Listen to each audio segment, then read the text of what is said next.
ஆதார் கார்டில் document update பண்ணுறதுக்கான கடைசி டேட் வந்து மார்ச் 14 அப்படின்னு சொல்லியிருக்காங்க.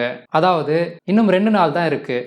ஆதார் கார்டில் டாக்குமெண்ட்டை ஏன் அப்லோட் பண்ணணும், யார் யாரெல்லாம் டாக்குமெண்ட்டை அப்லோட் பண்ண வேண்டியது இருக்கும், அப்படி என்னென்ன டாக்குமெண்ட்டை அப்லோட் பண்ணணும் மற்றும் ஆதார் கார்டில் டாக்குமெண்ட்டை எப்படி அப்லோட் பண்ணுறது போன்ற டீட்டெயில்ஸை பற்றி தான் இந்த வீடியோவில் பார்க்க போகிறோம். முதல்ல ஆதார் கார்டில் டாக்குமெண்ட்டை ஏன் அப்லோட் பண்ணணும்னு பார்க்கலாம். ஆதார் கார்டு வந்து ஒவ்வொருத்தரோட வாழ்க்கையிலும் தேவைப்படும் மிக முக்கியமான ஆவணமாக மாறிடுச்சு. அவ்வளோ முக்கியமான ஆவணமான ஆதார் கார்டை வலுப்படுத்த நீங்கள் ஆதார் டேட்டாபேஸில் டாக்குமெண்ட்ஸை அப்டேட் பண்ணணும். அப்படி அப்டேட் பண்ணுறது மூலமாக ஆதார் டேட்டாபேஸில் உங்கள் இன்ஃபர்மேஷனோட துல்லியத்தன்மையை தொடர்ந்து உறுதிப்படுத்த முடியும்.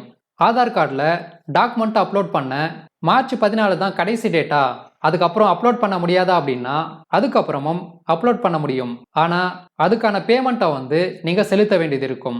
சப்போஸ் மார்ச் 14க்குள்ள நீங்கள் டாக்குமெண்ட்டை அப்லோட் பண்ணீங்க அப்படின்னா நீங்கள் எந்த பேமெண்ட்டும் செலுத்த வேண்டிய தேவையில்லை. அதாவது ஃப்ரீ காஸ்ட்டில் அப்லோட் பண்ணலாம். அடுத்து ரெண்டாவதா யார் யாரெல்லாம் டாக்குமெண்ட்டை அப்லோட் பண்ணணும்னு பார்க்கலாம். கடைசி 10 வருஷமாக யாரெல்லாம் ஆதார் கார்டில் எந்த அப்டேட்டும் பண்ணலையோ அவங்க கண்டிப்பாக டாக்குமெண்ட்டை அப்டேட் பண்ணணும். அதாவது நீங்கள் லாஸ்ட் 10 வருஷமாக உங்களோட ஆதார் கார்டில் name, date of birth, gender, address மற்றும் பயோமெட்ரிக் டீட்டெயில்ஸ் இதில் ஏதாவது ஒன்றை கூட கரெக்ஷன் பண்ணலை அப்படின்னா நீங்கள் கண்டிப்பாக டாக்குமெண்ட்டை அப்டேட் பண்ணணும். சப்போஸ் நீங்கள் மொபைல் நம்பரை அப்டேட் பண்ணியிருந்தீங்க அப்படின்னா அதை கணக்கில் எடுத்துக்க மாட்டாங்க. அடுத்து நீங்கள் உங்கள் ஆதார் கார்டில் ஒரு 3 வருஷம் அல்லது 4 வருஷத்துக்கு முன்னாடி நேம் கரெக்ஷனையோ அல்லது அட்ரஸ் கரெக்ஷனையோ இல்லை வேற ஏதாவது ஒன்றை கரெக்ஷன் பண்ணியிருக்கலாம். நீங்கள் இப்போ டாக்குமெண்ட்டை அப்டேட் பண்ணணுமா அப்படின்னா நீங்களும் தாராளமாக அப்டேட் பண்ணலாம். ஆனால் கடைசி 10 வருஷத்தில் ஆதார் கார்டில் எந்த கரெக்ஷனையும் பண்ணாதவங்க கண்டிப்பாக இப்போ டாக்குமெண்ட்டை அப்டேட் பண்ணணும். அடுத்து மூணாவதா என்னென்ன டாக்குமெண்ட்டை அப்டேட் பண்ணணும்னு பார்க்கலாம். நீங்கள் ஆதார் கார்டில் டாக்குமெண்ட்டை அப்டேட் பண்ணும்போது 2 வகையான டாக்குமெண்ட்டை அப்டேட் பண்ணணும். ஒன்று வந்து ப்ரூஃப் ஆஃப் ஐடென்டிட்டி, அதாவது உங்களோட அடையாள சான்று. ஆதார் தரப்பில் இருந்து நீங்கள் எந்த டாக்குமெண்ட்டை எல்லாம் அடையாள சான்றா அப்லோட் பண்ணலாம் அப்படின்ற ஒரு லிஸ்ட் கொடுத்துருக்காங்க. அதில் ஏதாவது ஒரு டாக்குமெண்ட்டை நீங்கள் அப்லோட் பண்ணலாம். நீங்கள் அப்லோட் பண்ணுற அடையாள சான்றில் வந்து உங்களோட நேம் மற்றும் ஃபோட்டோ இருக்கணும். அடுத்து ரெண்டாவது வகை டாக்குமெண்ட் வந்து ப்ரூஃப் ஆஃப் அட்ரஸ், அதாவது முகவரிக்கான சான்று. இதுக்கும் ஆதார் தரப்பில் இருந்து ஒரு லிஸ்ட் கொடுத்துருக்காங்க. அதில் ஏதாவது ஒரு டாக்குமெண்ட்டை அட்ரஸ்க்கான ப்ரூஃபாக நீங்கள் அப்லோட் பண்ணலாம். இந்த டாக்குமெண்ட்டில் உங்களோட நேம் மற்றும் அட்ரஸ் இருக்கணும். அடுத்து கடைசியாக ஆதார் கார்டில் டாக்குமெண்ட்டை எப்படி அப்லோட் பண்ணுறதுன்னு பார்க்கலாம். உங்களோட மொபைல் அல்லது கம்ப்யூட்டரில் ப்ரௌசரை ஓப்பன் பண்ணி அதில் ஆதாரோட லாகின் பேஜை விசிட் பண்ணுங்கள். அல்லது இதுக்கான லிங்க் வந்து டிஸ்கிரிப்ஷனில் இருக்குது. அதை கிளிக் பண்ணீங்க அப்படின்னா உங்களுக்கு இந்த மாதிரியான பேஜ் ஓப்பன் ஆகும். இதில் லாகின் அப்படின்றத கிளிக் பண்ணுங்க.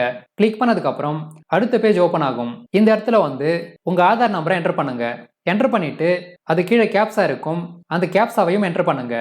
என்டர் பண்ணிட்டு லாகின் வித் ஓடிபி அப்படின்றத கிளிக் பண்ணுங்க.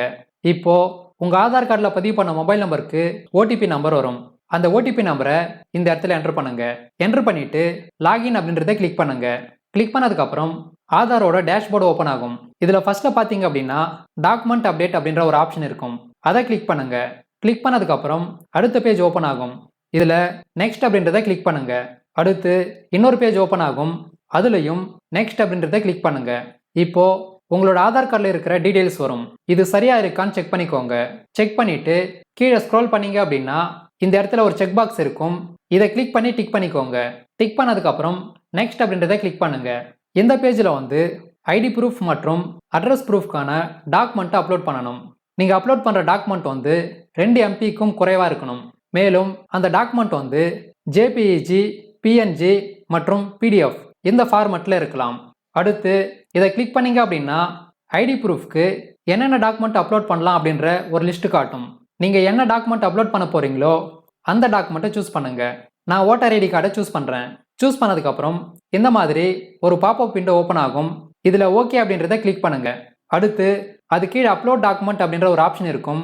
அதை கிளிக் பண்ணி ஐடி ப்ரூஃப்கான டாக்குமெண்ட்டை அப்லோட் பண்ணுங்க. அப்லோட் பண்ணிட்டு அட்ரஸ் ப்ரூஃப்கான டாக்குமெண்ட்டை சூஸ் பண்ணுங்க. நான் இதுக்கும் ஓட்டர் ஐடி கார்டை சூஸ் பண்ணுறேன். சூஸ் பண்ணிட்டு அட்ரஸ் ப்ரூஃப்கான டாக்குமெண்ட்டை அப்லோட் பண்ணுங்க. அப்லோட் பண்ணதுக்கப்புறம் அது கீழே ஒரு செக் பாக்ஸ் இருக்கும். அதை கிளிக் பண்ணி டிக் பண்ணிக்கோங்க. டிக் பண்ணிட்டு நெக்ஸ்ட் அப்படின்றத கிளிக் பண்ணுங்க. அடுத்து ஒரு பாப்அப் விண்டோ ஓப்பன் ஆகும். அதில் ஓகே அப்படின்றத கிளிக் பண்ணுங்க. இப்போ கடைசியா சப்மிட் பண்ற பேஜ் ஓப்பன் ஆகும். இந்த சர்வீஸ் வந்து மார்ச் 14ஆம் தேதி வரைக்கும் ஃப்ரீ அப்படின்றதுனால உங்களுக்கு பேமெண்ட் ஆப்ஷன் காட்டல.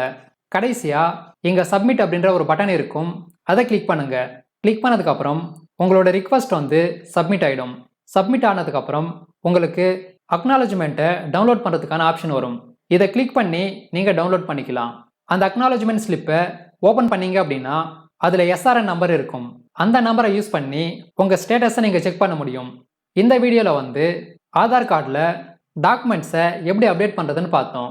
இந்த வீடியோ உங்களுக்கு பயனுள்ளதா இருக்கும் அப்படின்னு நம்புறேன்.